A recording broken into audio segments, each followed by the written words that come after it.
Cristiano Ronaldo আল নাসরের match বয়কটের সিদ্ধান্ত প্রত্যাহার করেছেন।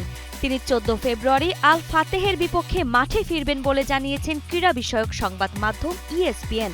41 বছর বয়সী রোনালদো ইতিমধ্যে আল নাসরের 2টি ম্যাচ বয়কট করেছেন, তবে তার দল তার অনুপস্থিতিতে আল ইত্তিহাদ ও আল রিয়াদকে পরাজিত করেছে।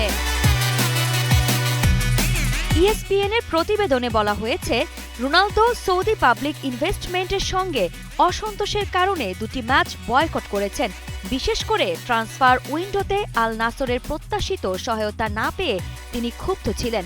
রোনালদোর অসন্তোষ আরও বেড়েছে যখন PIF সমর্থিত আল হিলাল জানুয়ারিতে আল ইত্তিহাদ থেকে করিম বেনজেমাকে দলে ফেরায়, যা তিনি আল নাসরের প্রতি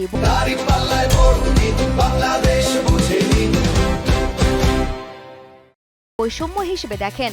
জানা গেছে PIF রোনালদোর দাবিগুলো মেনে নেওয়ার পরে তিনি মাঠে ফিরেছেন। এমনকি IPF এর আল নাসরের বকেয়া বেতন পরিশোধ ও শীর্ষ কর্মকর্তাদের স্বাধীনতা ফেরানো হয়েছে। রোনালদো মাঠে ফেরার সঙ্গে আল নাসরের লিগের শীর্ষ স্থানের লড়াই আরও উত্তেজনাপূর্ণ হয়ে উঠেছে। চলতি মৌসুমে 22 ম্যাচে 18 গোল ও 3 অ্যাসিস্ট করার পর পর্তুগিজ মহাতারকা দলের আক্রমণে নতুন প্রাণ যোগ করেছেন। আল নাসর বর্তমানে দ্বিতীয় স্থানে থেকে শীর্ষে থাকা প্রতিদ্বন্দ্বী আল হিলালের সঙ্গে কেবল 1 পয়েন্টের ব্যবধান রেখেছে, যা প্রতিটি ম্যাচকে গুরুত্বপূর্ণ করে তুলেছে। রোনালদোর ফেরার ফলে দলের আত্মবিশ্বাস বাড়বে এবং সম্ভাব্য শিরোপা জয়ের প্রতিযোগিতা আরও নাটকীয় হতে যাচ্ছে।